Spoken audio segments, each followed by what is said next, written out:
When the gavel lies. A courtroom is the one place you're supposed to be safe from lies, unless the judge is the liar. We grow up believing the robe means restraint, that the person seated above everyone else is not a player in the conflict, but the referee, the final barrier between chaos and order, the last adult in the room. And that belief is exactly what makes judicial corruption so dangerous. Because when a police officer is corrupt, you can file a complaint, request body cam footage, and appeal a charge. But when a judge is corrupt, the corruption doesn't show up as a crime scene. It shows up as a procedure. It looks like normal. It hides behind paperwork, rulings, sealed hearings, and phrases like judicial discretion. And by the time you realize something is wrong, the damage is already on record. This documentary is about 10 judges whose names became warning labels. Some were caught taking money. Some were caught trading influence. Some were accused of abusing authority without a single envelope of cash. But all of them share one common point. They were trusted with power that ordinary people can't fight. In these stories, you'll hear about teenagers sentenced in minutes,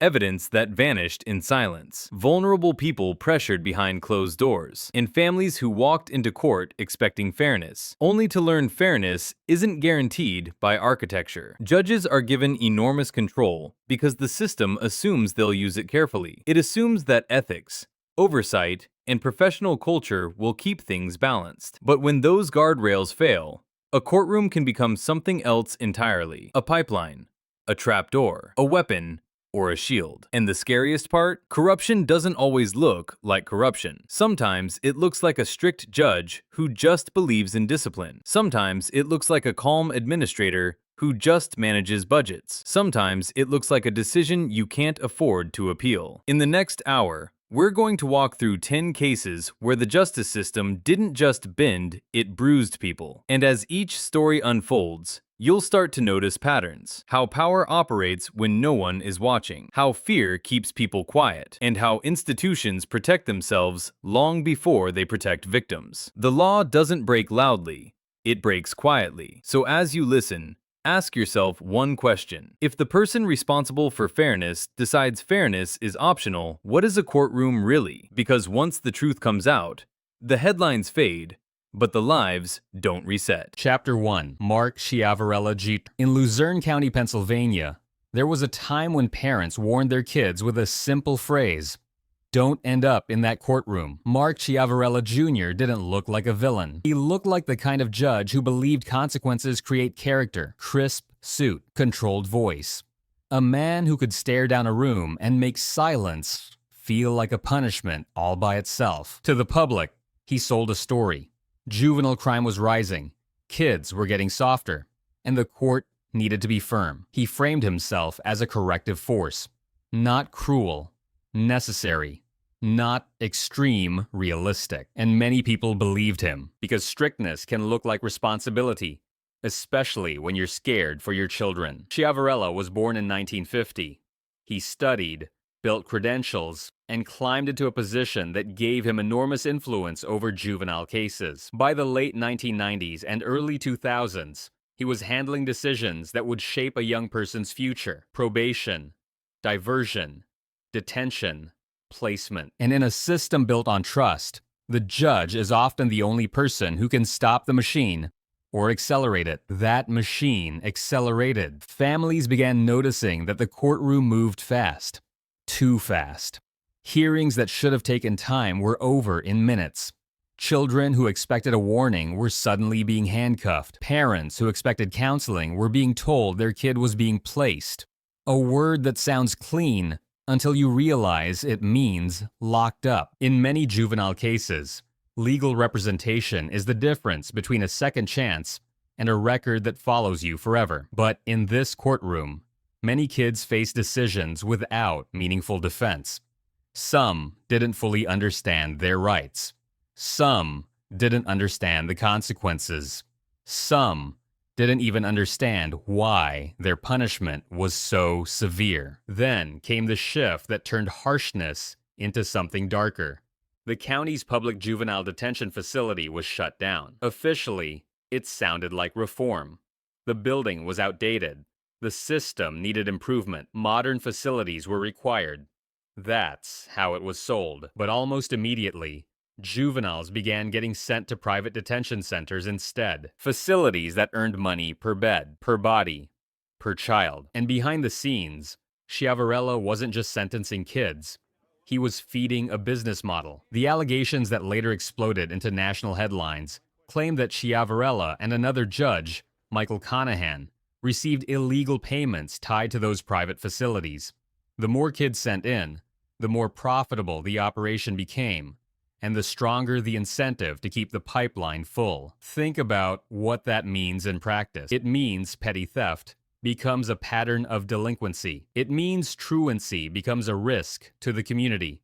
It means a schoolyard fight becomes violent behavior. It means sarcasm online becomes harassment. It means the narrative is shaped not by fairness, but by volume. And once the pipeline exists, every kid becomes inventory. Reports describe children as young as 11 being sent away for behavior that typically would have resulted in community service, counseling, or a stern warning.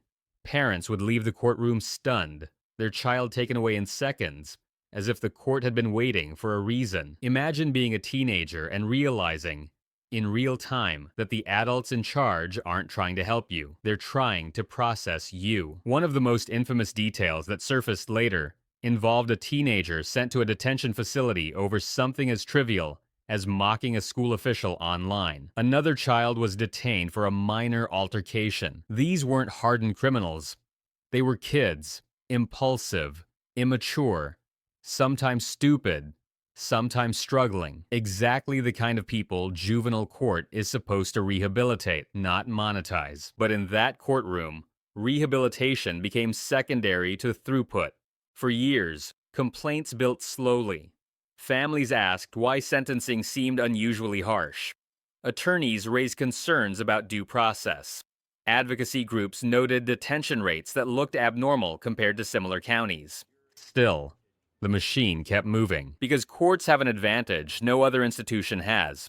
They can call their outcomes legal, even when the process is poisoned. The turning point came when investigators followed financial anomalies tied to the private detention network.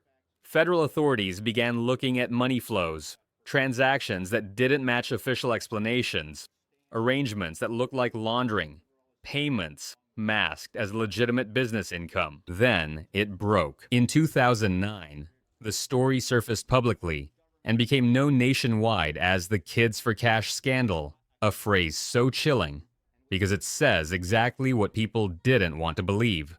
That childhood itself could be turned into currency. Chiavarella was charged and later convicted on serious federal counts. The details presented in court painted a picture of systemic betrayal, a judge using the bench to generate profit, and a court environment where children were punished far beyond what their conduct warranted. And when the truth finally emerged, it wasn't just one case that collapsed.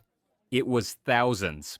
More than 4,000 juvenile cases were eventually thrown into question, overturned, or revisited because the process had been contaminated by misconduct. That doesn't mean every child was innocent. It means the court could no longer claim legitimacy. That's the nightmare scenario for any justice system. Not just bad decisions, but decisions that can't be trusted at all. Chiavarella received a long federal prison sentence, the kind of sentence that signals the court wanted to make an example out of him. A message that even judges can fall. But for the families, example didn't feel like enough, because detention leaves marks you can't erase. Education disrupted, trauma embedded, relationships fractured, self-image damaged. A young person learns early that authority can be arbitrary, and that lesson doesn't produce better citizens. It produces fear, anger, and mistrust. A kid can outgrow a mistake. Trauma grows with them. Chiavarella's courtroom didn't just punish children. It changed how they saw the world. And the most brutal part is this. Those kids walked into court believing adults would be fair. Then they learned fairness was never the point. And once a society teaches its children that justice can be bought, the consequences don't end with one judge in one county. They ripple out. Chapter 2. Michael Conahan. Some judges abuse power with a gavel. Others do it with a pen. Michael Conahan never needed to raise his voice to destroy lives. In Luzerne County, Pennsylvania, Mark CIAVARELLA became the public face of harsh juvenile sentencing. Parents saw him. Children feared him. But behind every sentence was a quieter figure most people never noticed. Michael Conahan didn't control outcomes in the courtroom. He controlled the system that made those outcomes inevitable. Conahan was the president judge of the county court. That title carried power far beyond individual cases. He oversaw budgets, approved contracts, and shaped how the juvenile justice system functioned at its core. Where others argued law, Conahan decided structure. And structure decides everything. The public believed juvenile detention worked a certain way. Kids were evaluated. Alternatives were considered. Detention was a last resort. That belief depended on one key safeguard: a publicly run detention center that existed outside profit. Conahan removed it. In the early 2000s, he helped push through the shutdown of the county's publicly operated juvenile detention facility. The explanation sounded reasonable. The building was outdated. Renovation costs were high. Modernization was needed. On paper, it looked like responsible leadership. But timing reveals intent. Almost immediately after the closure, the court began routing juveniles into privately owned detention centers. These facilities operated on a simple formula. Full beds meant revenue. Empty beds meant loss. Once the public option disappeared, the system had no brakes. Children sentenced by the court had nowhere else to go. There were no competing facilities, no neutral alternative. Every harsh ruling translated directly into profit for private operators. Conahan understood this perfectly. While CIAVARELLA delivered sentences in minutes, Conahan ensured the pipeline behind those sentences never ran dry. Contracts were approved quietly. Financial relationships were protected. Oversight was minimized. The court didn't just punish children. It fed a business model. Money didn't exchange hands in obvious ways. There were no dramatic bribes. Instead, payments moved through shell companies and disguised income streams. Consulting fees, rental arrangements, paperwork designed to look clean unless someone examined it closely. And for years, no one did. Families complained about harsh sentencing, but strict judges aren't illegal. Attorneys raised concerns about due process, but courts often dismissed those claims as routine defense tactics. Advocacy groups flagged abnormal detention rates, but numbers alone rarely trigger action. The system protected itself. Conahan's demeanor made that protection easier. He wasn't theatrical. He didn't intimidate from the bench. He attended public events, maintained professional distance, and projected calm authority. In institutional environments, calm is often mistaken for integrity. But financial patterns don't lie forever. Federal investigators eventually noticed irregular transactions tied to the private detention facilities. Income streams that didn't align with legitimate explanations. Relationships that made no sense on paper. Once the money was traced, the architecture of corruption became visible. This wasn't a rogue judge. It was a designed system. In 2009, the scandal exploded publicly. The media labeled it "kids for cash," a phrase that horrified the country because it captured the truth in 5 words. Children weren't being rehabilitated. They were being monetized. Conahan was charged alongside CIAVARELLA. Prosecutors emphasized that while CIAVARELLA filled the beds, Conahan made sure those beds existed, stayed open, and remained profitable. That distinction mattered because it revealed a darker reality. Corruption doesn't always look like cruelty. Sometimes it looks like administration. Conahan eventually pleaded guilty, admitting his role in the conspiracy. At sentencing, he expressed remorse. Whether that remorse came from reflection or inevitability was impossible to know. What was known was the scale of damage. Thousands of juveniles passed through a system Conahan helped engineer. Many were detained for minor offenses that normally would have resulted in counseling or community service. Education was interrupted. Families were fractured. Records followed children into adulthood. When Conahan received his prison sentence, some saw justice, others saw symbolism. But for the families affected, no sentence restored lost years. Years later, during the COVID-19 pandemic, Conahan was granted compassionate release due to health concerns. He moved from a cell to home confinement under supervision. The reaction was immediate. Parents and former juveniles expressed outrage, not because of vengeance, but because consequences felt unequal. Their trauma had no compassionate release. Their disruption had no expiration date. Conahan's case forced national conversations about privatized juvenile detention, judicial oversight, and the danger of profit entering the courtroom. Laws were re-examined. Safeguards were strengthened. Oversight increased. But reforms always come after damage. Systems don't fail suddenly. They're redesigned to fail quietly. Conahan's legacy isn't just a prison sentence or a plea deal. It's the realization that justice can be corrupted without a single raised voice, without threats, without spectacle, just signatures, budgets, closures. When the person shaping the system is corrupt, every outcome becomes suspect, even the ones that look legal. Because the most dangerous judges aren't always the ones you see on the bench. Sometimes, they're the ones building the machine behind it. Chapter 3. Paul Pozonsky. A courtroom can survive bad testimony. It can survive bad lawyers. But when the evidence itself is corrupt, the truth has nowhere left to stand. Paul Pozonsky was trusted with the most fragile part of the justice system. Proof. Not opinions. Not arguments. Physical evidence. The material reality that determines whether someone walks free or loses their future. Pozonsky served as a judge in Washington County, Pennsylvania, presiding over criminal cases involving narcotics. From the outside, his reputation looked solid, methodical, structured, serious about accountability. He even oversaw a specialty drug court, a role designed to balance punishment with rehabilitation. That position required trust on multiple levels. Evidence is sacred in criminal law. Once seized, it is logged, sealed, weighed, stored, and tracked through strict chain of custody rules. Those rules exist for one reason.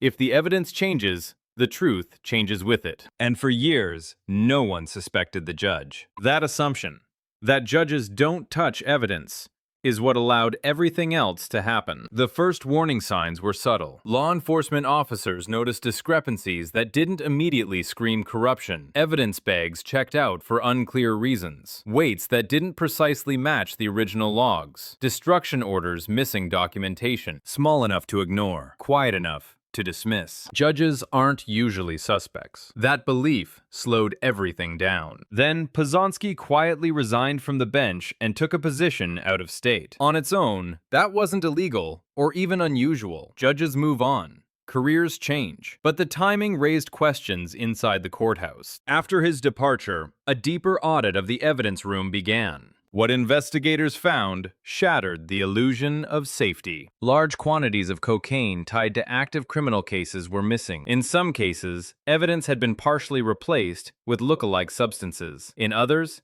it had vanished entirely. This wasn't accidental contamination. It was deliberate removal. The chain of custody, the backbone of criminal prosecution, had been broken from the inside. Investigators traced access logs and authorization records. Again and again, one name appeared. Pozonsky had personally ordered drug evidence removed from secure storage and brought into his courtroom. That alone was extraordinary. Judges do not need physical access to narcotics to perform their duties. But the pattern went further. Fingerprints were found on sealed evidence containers. Containers that should never have been opened. Containers whose weights no longer matched official records. The conclusion became unavoidable. Pozonsky had taken drugs from evidence, not to profit, not to sell, not to pressure defendants, for personal use. That detail stunned the legal community. A judge sentencing people for drug offenses was secretly using the very substances seized from their cases. It wasn't just illegal, it poisoned the integrity of every ruling he had made. Once the truth emerged, the fallout spread fast. Defense attorneys began filing emergency motions. Prosecutors re-examined closed cases. Some charges were dropped outright because the evidence could no longer be trusted. Others were renegotiated. Convictions that once seemed airtight suddenly became legally radioactive. The justice system depends on finality. Pozonsky destroyed it. When confronted, he initially denied wrongdoing.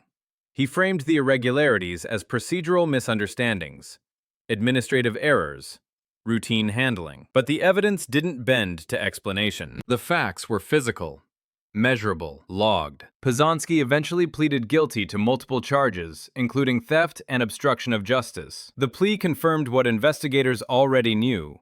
The person entrusted to protect the evidence had corrupted it. At sentencing, prosecutors emphasized not only the crime itself, but the scale of its impact. Entire dockets had to be reviewed.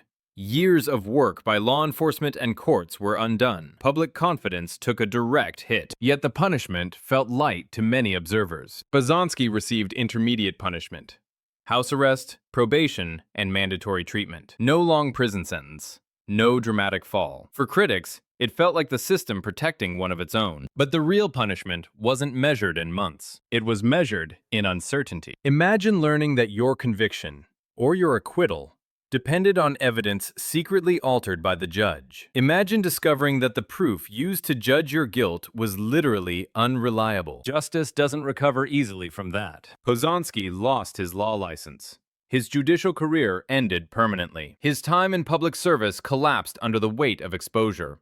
But unlike financial corruption cases, the damage here couldn't be traced to a dollar amount. It was epistemic damage. Damage to truth itself. Courts can survive biased judges. They can survive bad rulings. They cannot survive evidence that lies. Because once the physical facts are compromised, every argument becomes speculation. Pozonsky's case forced prosecutors to confront a terrifying reality. How many convictions rely on trust rather than verification? How many safeguards exist only because we assume certain people would never cross the line? The answer was uncomfortable. Oversight increased. Evidence handling procedures were tightened. But no policy change could restore the belief that evidence rooms were untouchable. When proof is poisoned, innocence and guilt lose meaning. Pozonsky didn't need power over people. He had power over facts. And that made his misconduct uniquely destructive. He didn't just break the law. He broke certainty. And once certainty disappears, justice becomes a matter of faith instead of truth. That is the legacy Paul Pozonsky left behind. Not just a scandal, but a warning. Because when the person guarding the evidence becomes the threat, the entire system stands on hollow ground. Chapter 4. Timothy Nolan. Some judges bend rules for money. Timothy Nolan bent human beings, using fear as currency and the law as a threat. For decades in northern Kentucky, Timothy Nolan was not seen as dangerous. He was familiar, respected, embedded in the machinery of local power. A former district judge, a school board member, a political organizer trusted to lead campaigns and shape influence behind closed doors. He knew how the system worked because he had lived inside it. That knowledge would become the most terrifying part of his crimes. Nolan first served as a district judge in Campbell County during the 1990s, handling misdemeanors and lower-level criminal cases. He later stepped away from the bench, but he never stepped away from authority. Instead, he moved into roles that kept him connected: legal practice, real estate, civic boards, and local politics. By the mid-2000s, he was still treated as a man whose phone calls mattered. That perception of untouchability is what allowed everything else to stay hidden. The women Nolan targeted shared one thing in common: vulnerability. Some were homeless. Some struggled with addiction. Some were trying to avoid jail or regain custody of their children. They were people already standing at the edge of collapse. Nolan didn't approach them with violence. He approached them with offers: money, housing, help with court problems, and then the reminder. According to victims, Nolan made the same message clear again and again. If they refused him, he could make their lives worse. Jail, charges, trouble with probation, trouble no one would believe he caused. Because who would accuse a former judge? That question silenced people for years. The case finally broke open in 2017 when one woman walked into a police station and told investigators that Nolan had threatened her with incarceration if she didn't comply with his demands. It was the first crack in a wall built from fear and reputation. Once investigators began digging, the pattern emerged fast. Other women came forward, different backgrounds, Same story. Nolan had positioned himself as both rescuer and executioner. He offered solutions, then made himself the consequence. He knew which words carried weight. He knew how probation worked. He knew how police reports were written, and he knew how little protection vulnerable people often had. This wasn't a single incident. It was a system. Detectives uncovered messages, financial records, and witness accounts, showing how Nolan used money and intimidation to control victims over time. Some incidents dated back years before anyone reported him. Fear does that. It stretches silence across time. The Kentucky Attorney General's office formed a special unit to handle the case. The list of charges grew rapidly: human trafficking, witness tampering, prostitution-related offenses, unlawful transactions with minors, and retaliation against accusers. This was no longer about misconduct. It was about predation. At the time of his arrest in May 2017, Nolan was 70 years old. He was still active in political circles, still sitting on boards, still treated by many as a pillar of the community. That contrast fueled public shock. How could someone with decades in law use that background to terrorize people instead of protecting them? Prosecutors said the answer was simple. He understood the system well enough to exploit it. He didn't need to falsify records or steal evidence. He only needed victims to believe his threats were real, and they were. Rather than face trial, Nolan pleaded guilty in 2018 to 21 felony charges, including human trafficking of a minor, unlawful imprisonment, and witness tampering. During the plea proceedings, victims described being coerced, manipulated, and psychologically trapped. Some said they believed reporting him would only make things worse. That belief didn't come from paranoia. It came from Nolan's resume. At sentencing, prosecutors emphasized the betrayal. Nolan wasn't just another criminal. He was someone who had sworn to uphold the law and then used that oath as leverage. The judge agreed. Nolan was sentenced to 20 years in prison. He was also ordered to register as a lifetime offender and permanently barred from positions involving authority or vulnerable populations. The sentence reflected not just the crimes, but the abuse of trust behind them. Even then, some damage could not be undone. Victims described years of fear, isolation, and shame. Some said they stayed silent because Nolan convinced them no one would believe them over him. That is the quiet power of authority. It doesn't need to shout. It only needs to be believed. Nolan's age did not soften the judgment. The court made it clear that experience in law was not a shield. It was an aggravating factor. Knowledge had made his actions more calculated, not less. Today, Nolan remains incarcerated in Kentucky's prison system. Appeals have failed. Early release is unlikely. His public life is over. But the case left a deeper scar than a conviction. Power doesn't have to touch you to control you. Nolan's story exposed how easily authority can be weaponized without paperwork, bribes, or schemes. All it takes is fear and credibility. Imagine being told that your freedom depends on pleasing someone who knows every lever in the system. Imagine believing that calling the police will only bring the threat closer. That is not justice. That is captivity disguised as legality. Timothy Nolan once wore the title of judge. Later, he wore the confidence of someone who thought the law would never turn on him. It did, but only after years of silence. And that delay is the most disturbing part of all. Because Nolan's crimes weren't hidden by darkness. They were hidden by trust. Chapter 5. Don Gentry. Not all corruption comes with envelopes of cash. Sometimes it arrives quietly, disguised as confidence, ambition, and the belief that rules exist for everyone else. Don Gentry did not look like the kind of judge people expect to fall from the bench. She was articulate, connected, ambitious. When she was appointed as a family court judge in Northern Kentucky, many saw her as a rising figure, someone trusted to oversee cases involving custody, abuse allegations, and the futures of children. Family court is where the law meets raw emotion. It requires restraint, neutrality, and discipline. What unfolded inside Gentry's courtroom was the opposite. From the beginning, Gentry's leadership style stood out. She was assertive and hands-on, deeply involved in court operations. To supporters, that looked like commitment. To staff, it felt like control. Judges hold immense power in family court. Their decisions can remove children from parents, determine custody, and permanently alter family structures. That power demands strict ethical boundaries. Gentry began erasing those boundaries. According to multiple accounts, she surrounded herself with loyalists. Friends were elevated, Critics were sidelined. Court staff described an environment where allegiance mattered more than professionalism. Employees reported pressure to assist with her political ambitions. Attorneys said they were encouraged, sometimes aggressively, to donate to her campaign or appear at fundraising events. Refusing carried consequences. Cases delayed. Motions stalled. Favorable treatment quietly shifted.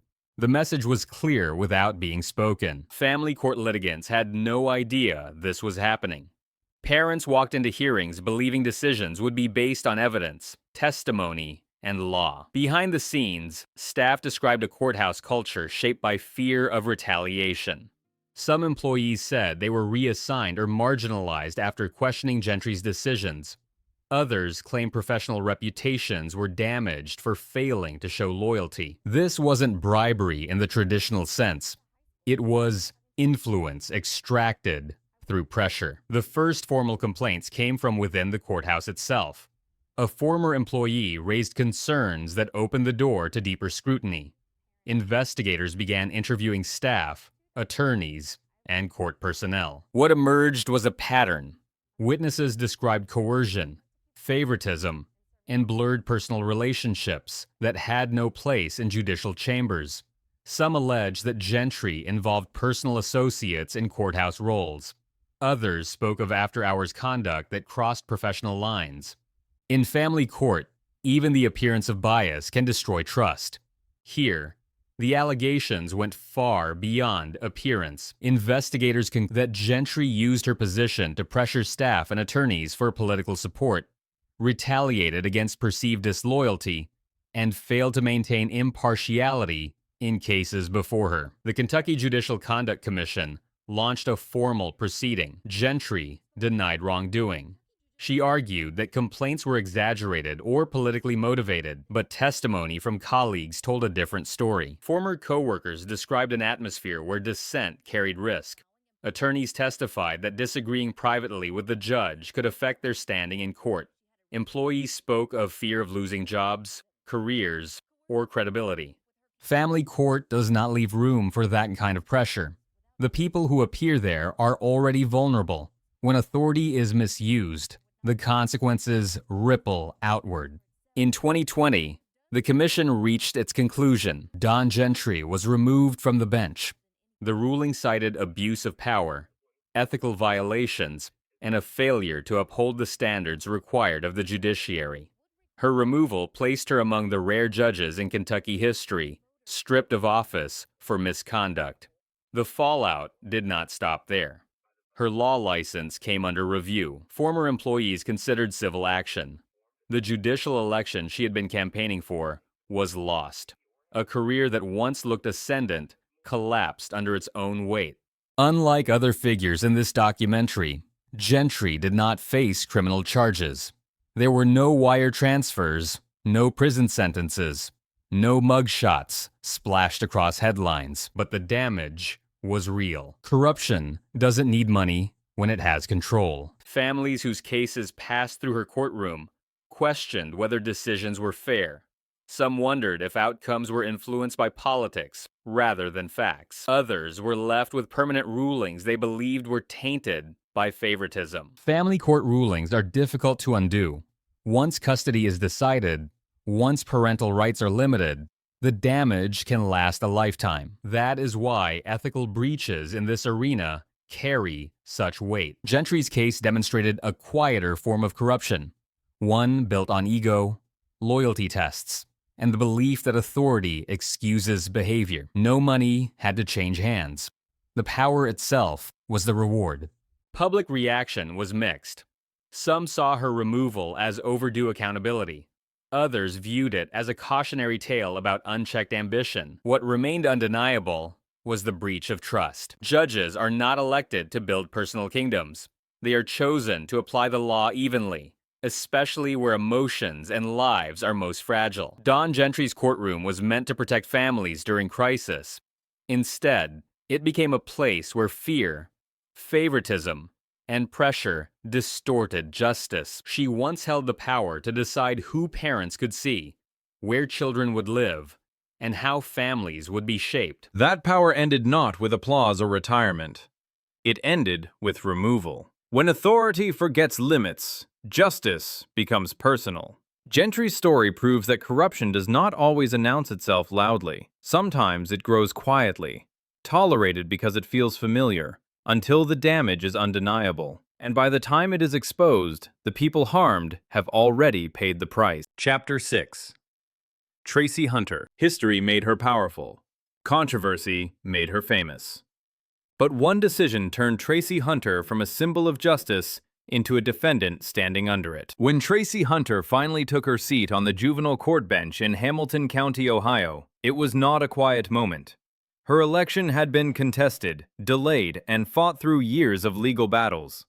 To her supporters, her victory represented progress, the first African-American woman elected to that position in the county's history. To her critics, it represented disruption. From the start, Hunter's courtroom carried tension. Juvenile court is built on discretion. Judges handle cases involving minors, family dynamics, and child protection. The work requires cooperation between judges, court staff, prosecutors, and social services. Hunter did not blend easily into that system. Almost immediately, internal conflict followed her appointment. Prosecutors and administrators described strained relationships. Staff turnover increased. Complaints surfaced that procedures were being ignored or challenged in ways that went beyond reform. Hunter framed those conflicts differently. She claimed she was exposing flaws in a system resistant to change. She argued that entrenched interests were uncomfortable with her presence and perspective. That narrative gained traction among supporters, but the allegations did not stop. By 2013, a grand jury began investigating Hunter's conduct. The focus was narrow but serious. Whether she had improperly used her position to influence matters involving her brother, Stephen Hunter, a youth corrections officer facing disciplinary action. The accusation struck at the heart of judicial ethics. Judges are forbidden from intervening in cases where they have personal interest. Even indirect influence undermines legitimacy. According to prosecutors, Hunter crossed that line. Investigators alleged she accessed confidential court documents related to her brother's employment case, documents not available to the public. They further claimed she attempted to shape internal proceedings reviewing his conduct. Hunter denied the accusations, saying she was entitled to the information and that her actions were mischaracterized. The legal process moved forward anyway. In 2014, a grand jury indicted Hunter on 9 felony counts, including misuse of office, theft in office, tampering with evidence, and unlawful interest in a public contract. The courtroom roles reversed. Hunter became the one under scrutiny. During trial, prosecutors presented testimony from court employees who said Hunter pressured staff to access restricted records. They argued that her actions were not accidental, but intentional. A deliberate use of authority for personal benefit. Her defense took a different angle. They claimed the prosecution was politically motivated. They argued that Hunter was being punished for challenging the system, and that race played a role in the intensity of the response. The jury deliberated carefully. In October 2014, the verdict arrived. The jury convicted Hunter on 1 felony count, having an unlawful interest in a public contract. The jury deadlocked on the remaining 8 counts, which were later dismissed. 1 conviction was enough. The ruling triggered automatic consequences. Hunter was removed from the bench. Her law license was suspended. A career that had taken years to secure collapsed in a single moment. But Hunter did not accept the outcome quietly. She appealed repeatedly. She challenged the conviction in higher courts. She argued procedural errors and constitutional violations. For years, those legal maneuvers delayed incarceration. Supporters rallied. Protests formed. The case became political theater. For some, Hunter was a victim of retaliation. For others, she was an example of a judge who crossed ethical boundaries. The courts ultimately rejected her appeals. In July 2019, the final chapter arrived. Hunter appeared in court for sentencing enforcement. The judge ordered her to begin serving a 6-month jail sentence. When deputies approached to take her into custody, she refused to walk. The scene unfolded in real time. Officers lifted her by the arms and carried her out of the courtroom as supporters shouted. Cameras captured every second. The footage spread instantly across news outlets and social media. It was a moment that defined her public legacy. Hunter served part of her sentence before being released early on work detail credit. Her conviction remained intact. She did not return to the bench. Even after incarceration, Hunter maintained her stance. She continued to argue that her prosecution was unjust and politically driven. She framed herself as a reformer, punished for refusing to conform. That argument continues to divide opinion. Justice collapses when power serves family, not law. Hunter's case did not involve bribes, trafficking, or stolen money. It involved boundaries, where personal loyalty ends and judicial responsibility begins. For critics, that line was crossed. For supporters, it was enforced selectively. What cannot be debated is the outcome. A judge entrusted with interpreting the law became subject to it. A historic rise ended in a felony conviction.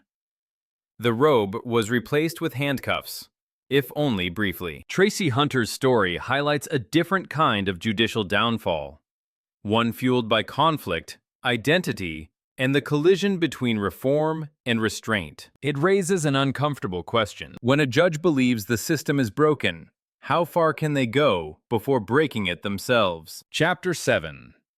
Herman Thomas. A courtroom is supposed to be the one place where power is visible, recorded, and accountable. Herman Thomas operated where none of those protections applied. For years in Mobile County, Alabama, Judge Herman Thomas projected authority. He was disciplined, controlled, respected within the courthouse. As a circuit judge, he presided over criminal cases involving defendants who often lacked money, influence, or strong legal representation. That imbalance of power is common in criminal courts. What happened next was not. Thomas's position placed him above the defendants who stood before him. He could decide bond. He could decide sentencing.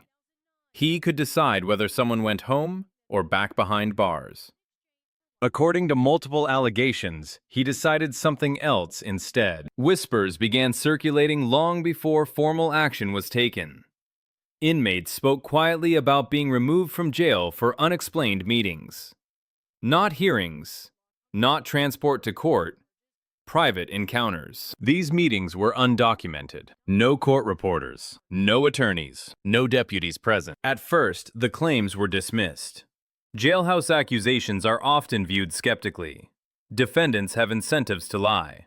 Judges are assumed to be beyond suspicion. That assumption created cover. By the time formal complaints surfaced, the pattern was difficult to ignore. Several former inmates alleged that Thomas offered them reduced sentences or probation adjustments in exchange for personal favors.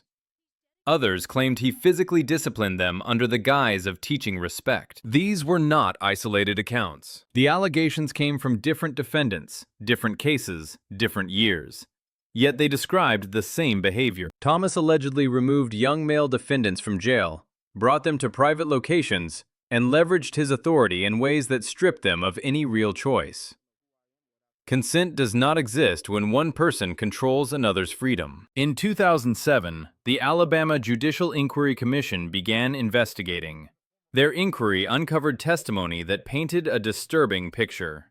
A judge using secrecy as a shield. The more investigators looked, the more charges accumulated. In 2009, a grand jury returned an indictment containing more than 50 counts.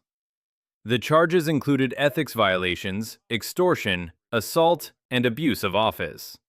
Some counts involved allegations of inappropriate physical contact during those private meetings. The scale of the indictment shocked the legal community. Thomas denied everything. His defense argued that the accusations were fabrications from criminals seeking revenge or leniency. They attacked witness credibility, pointing to criminal records and inconsistent timelines. Legally, that strategy worked. As the criminal case moved forward, prosecutors struggled. Evidence relied heavily on testimony. Physical proof was limited. Jurors were asked to weigh the words of inmates against the denials of a sitting judge. Before the trial concluded, most charges were dismissed. Prosecutors dropped counts mid-trial, citing concerns about whether jurors could separate disbelief from doubt.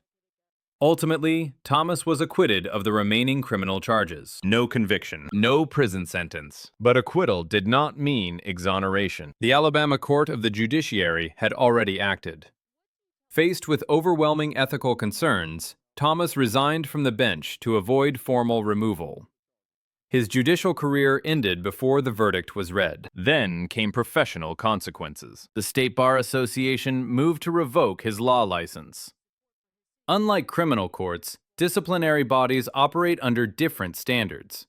The question was not guilt beyond a reasonable doubt, but whether he was fit to practice law. They concluded he was not. Thomas was permanently barred from serving as a judge again. Public reaction was divided. Some believed justice failed, that technicalities allowed a powerful figure to escape accountability. Others believed the system worked as designed, preventing conviction without sufficient proof. What lingered was doubt. When dozens of allegations align but result in no criminal conviction, the damage doesn't disappear. It shifts. Trust erodes. Defendants who once stood in Thomas's courtroom questioned their treatment. Communities asked whether oversight truly existed. The justice system relies on confidence as much as law. Thomas's case fractured that confidence. Secrecy is power's favorite hiding place. Unlike bribery scandals or financial corruption, this case left no paper trail. No bank records, no wire transfers, only testimony and silence. That made it uniquely unsettling. Imagine being alone in a private room with a judge who decides your freedom. Imagine being offered help with conditions no one else hears. Even if nothing happens, the imbalance alone is coercive. Whether Thomas was criminally guilty or not, the ethical line was crossed. Today, Herman Thomas lives outside the legal system he once commanded. He holds no authority. He cannot practice law. His name remains synonymous with one of Alabama's most disturbing judicial scandals. His story forces a difficult question. How much misconduct can hide behind closed doors before oversight arrives too late? Chapter 8. Sherry K. Stevens. No bribes, no kickbacks, no handcuffs. Sherry K. Stevens shows how justice can still fail, slowly, silently, and in plain sight. When Judge Sherry K. Stevens presided over cases in Maricopa County, Arizona, nothing about her suggested scandal. She wasn't accused of stealing money or trafficking influence for profit. Her courtroom looked orderly. Her rulings carried the weight of authority. And for years, she remained exactly where she wanted to be, protected by the broad discretion judges are granted. Discretion is necessary in law. Unchecked discretion is dangerous. Stevens handled some of the county's most emotionally charged cases, criminal matters, family disputes, guardianships, and mental health proceedings. These cases demand patience and balance. They also leave little room for error. Complaints against Stevens did not arrive all at once. They accumulated slowly. Defense attorneys began raising concerns about bias. Litigants described hearings that felt predetermined. Motions were denied abruptly. Evidence was dismissed without clear explanation. Some people said Stevens appeared hostile toward defendants who challenged her authority. At first, these were brushed aside as dissatisfaction from losing parties. Judges rule against people every day. Not every complaint signals misconduct. But the pattern kept repeating. Attorneys claimed Stevens routinely favored prosecutors. Others alleged she used contempt citations excessively, sometimes over minor disagreements or procedural questions. In multiple cases, individuals were removed from the courtroom for speaking out of turn or for disagreeing. The courtroom became a place of tension rather than fairness. One of the most persistent criticisms involved delay. Cases dragged on for months, sometimes years. Continuances were granted repeatedly without clear justification. For families and defendants, Those delays were not neutral. They were punishment. Witnesses moved away. Memories faded. Evidence lost relevance. Lives stayed suspended. Stevens's critics argued that delays were used as leverage, a way to pressure parties into compliance rather than resolution. Others pointed to her frequent use of sealed proceedings. While some cases require confidentiality, critics said Stevens closed courtrooms too often, limiting transparency and public oversight. Secrecy became a shield. Appeals began reaching higher courts. Some of Stevens's decisions were overturned for procedural errors or misapplication of law. Appellate judges cited failures to follow proper standards. Those reversals mattered, not because they were rare, but because they revealed cracks in her courtroom process. Judicial review boards took notice. Public defenders and private attorneys submitted formal complaints describing intimidation, dismissive language, and rulings that appeared retaliatory. Several said they avoided Stevens's courtroom entirely if possible. That is not normal. Yet Stevens remained on the bench. Judges are rarely criminally charged for misconduct unless money or fraud is involved. Much of what Stevens was accused of lived in the gray space between unethical behavior and legally protected discretion. That gray space is vast. Families caught in that space described lasting harm. In guardianship and the mental health cases, some said Stevens rushed decisions without hearing full testimony. Others claimed critical evidence was ignored. Parents described losing custody without feeling fully heard. Even when appeals succeeded, damage had already been done. Justice delayed is not neutral. It is destructive. Power doesn't need corruption to cause harm, only silence. As scrutiny increased, Stevens' reputation shifted. She was no longer seen as merely firm or efficient. She was viewed as unaccountable. The pressure built quietly, case by case. Eventually, Stevens stepped away from the bench. There was no dramatic arrest, no guilty plea, no sentencing hearing. Her departure came after years of rising criticism and sustained ethical concerns. To some, it felt too late. Defendants who passed through her courtroom continued to speak about harsh sentences, dismissive hearings, and outcomes that felt decided before arguments were made. Stevens' case illustrates a difficult truth. The justice system struggles to correct abuses that do not violate criminal statutes. When misconduct hides behind discretion, accountability moves slowly, or not at all. This form of corruption does not enrich the judge. It damages something else instead. Trust. People enter court believing the process will be fair even if the outcome is unfavorable. When that belief disappears, the legitimacy of every ruling is questioned.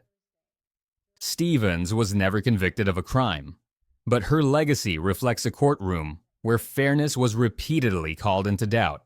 When the rules bend only one way, justice stops being justice. Her story forces an uncomfortable question. How many lives can be quietly altered by decisions that technically follow the law, but violate its spirit?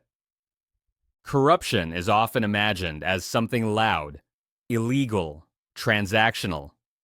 Stevens shows how it can be procedural, subtle, hidden in plain sight. A judge does not need to take money to damage lives. Sometimes all it takes is unchecked authority, impatience, and the certainty that no one will intervene. Sherry K. Stevens left the bench without handcuffs, but not without consequence. Her courtroom became a case study in how power, when insulated from accountability, can erode justice from the inside out. And that erosion is often the hardest to repair. Chapter 9. Michael Maggio. The verdict was worth millions. The favor was worth far less. And that difference is where Michael Maggio crossed the line. Michael Maggio didn't look like a judge chasing corruption. In Arkansas courtrooms, he presented himself as traditional, outspoken, and grounded in the rules. He handled both civil and criminal matters, spoke publicly about the law, and eventually set his sights higher. What few people saw was how ambition quietly reshaped his judgment. Politics does not stay outside the courthouse, but it is never supposed to enter the ruling. Maggio served as a circuit judge in Arkansas's 20th Judicial District, overseeing counties where his decisions carried enormous financial impact. Civil verdicts in nursing home cases, wrongful death suits, and personal injury disputes often reached into the millions. Those rulings didn't just affect families, they affected donors. In 2013, Maggio launched a campaign for a seat on the Arkansas Court of Appeals. Judicial campaigns require funding, and funding attracts attention from people with something at stake. Among them was a powerful nursing home owner whose company faced a massive civil verdict. A jury had awarded more than $5 million to the family of a deceased nursing home resident. The ruling was devastating for the company. Before the judgment was finalized, the case passed through Maggio's courtroom. Timing matters. Investigators later uncovered a series of political donations routed through committees supporting Maggio's campaign. Tens of thousands of dollars moved quietly, not directly, not clumsily, carefully. Around the same time, Maggio dramatically reduced the verdict. The judgment dropped from millions to a fraction of its original amount. More than 80% disappeared with a stroke of the pen.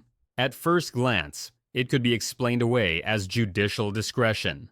Judges have authority to adjust verdicts. That power exists for legitimate reasons. But discretion does not explain coordination. Text messages surfaced. Communications linked donors to the timing of Maggio's decision. Financial records showed a clear flow of money tied to political support. The appearance of coincidence collapsed. What began as suspicion escalated into formal investigation. Then came the second problem. During the same campaign period, Maggio participated in an online message board under a pseudonym. There, he posted offensive comments about pending cases, sexual assault victims, and adopted children. When journalists traced the post back to him, public trust eroded rapidly. Maggio withdrew from the appeals court race, but the damage went far beyond reputation. The Arkansas Judicial Discipline and Disability Commission initiated proceedings. Facing removal, Maggio resigned from the bench. That resignation did not stop the federal investigation already underway. By 2015, a grand jury indicted him on charges including bribery and mail fraud. Prosecutors alleged a simple exchange, campaign money in return for judicial action. They argued that Maggio knowingly accepted political contributions with the understanding that he would reduce the nursing home verdict. This was not a misunderstanding. It was a transaction. Maggio eventually pleaded guilty to one count of bribery. In court, he admitted corrupt intent. He acknowledged that the donations influenced his decision. That admission mattered. In sentencing, the judge emphasized the betrayal. Michael Maggio hadn't merely altered a case outcome. He had sold public trust. The courtroom, prosecutors said, is not a marketplace. The victim's family spoke. They described the pain of watching a jury's decision, the result of testimony, evidence, and deliberation, be gutted for political gain. When justice has a price, only the rich can afford it. Maggio was sentenced to 10 years in federal prison. He began serving his sentence in 2017. His law license was revoked. His judicial career ended permanently. Appeals and sentence reduction efforts failed. What remained was the lesson. Unlike other scandals, Maggio's did not rely on coercion, secrecy, or exploitation of vulnerable individuals. It relied on something far more normalized: money in politics. Campaign contributions are legal. Judicial discretion is legal. But when those two forces intersect without restraint, justice becomes negotiable. Maggio didn't need to threaten anyone. He didn't need to hide evidence. He only needed donors to believe access mattered. And they did. This case shook confidence not just in one judge, but in elected judiciaries nationwide. Critics asked how impartiality can survive when judges campaign like politicians, how voters can trust rulings when donors appear to benefit. Maggio's conviction answered at least one question clearly. There is a line. Cross it, and the robe becomes evidence. A gavel loses meaning once it's used as currency. Michael Maggio entered the judiciary as a public servant. He left it as a cautionary tale. His story demonstrates how corruption doesn't always arrive disguised as crime. Sometimes it looks like ambition. Sometimes it looks like politics. And sometimes it looks like a ruling that quietly changes everything. Chapter 10. John C. Roach, Jr. A judge doesn't need to take money to corrupt justice. Sometimes all it takes is deciding who deserves to be heard. John C. Roach, Jr. built his career in Kentucky Family Court, a system designed to resolve the most intimate conflicts people will ever face: custody battles, divorces, guardianships, decisions that determine where children sleep and who gets to call themselves a parent. In that setting, neutrality is everything. Over time, neutrality became the very thing people said Roach abandoned. Roach was known as confident and commanding from the bench. To some, that looked like control. To others, it felt like intimidation. Attorneys who appeared before him described a courtroom where disagreement carried consequences. Family court already carries emotional imbalance. One person wears the robe, everyone else pleads. Complaints against Roach didn't begin with one explosive scandal. They accumulated quietly. Attorneys alleged that he restricted their ability to speak during hearings. Litigants said they were rushed through proceedings involving their children. Evidence was excluded without explanation. Some claimed Roach displayed open hostility toward lawyers who challenged his rulings. In family court, that hostility matters. Parents reported losing custody without feeling heard. Guardians' ad litem recommendations were allegedly ignored. Hearings were sometimes concluded before testimony was fully presented. For families, the consequences were permanent. More troubling were allegations of retaliation. Defense attorneys and litigants said Roach used his authority to punish those who questioned him through sanctions, contempt warnings, or unfavorable procedural decisions. Even when those actions fell within technical legal boundaries, their cumulative effect raised alarms. Power does not need to be illegal to be abusive. Complaints reached the Kentucky Judicial Conduct Commission. Lawyers submitted affidavits. Court employees described an internal environment where questioning the judge could cost someone their role or reputation. The issue was not bribery, it was bias. One recurring concern involved sealed proceedings. Critics argued that Roach closed courtrooms unnecessarily, limiting public scrutiny of decisions that affected families for years to come. Sealing records is sometimes appropriate.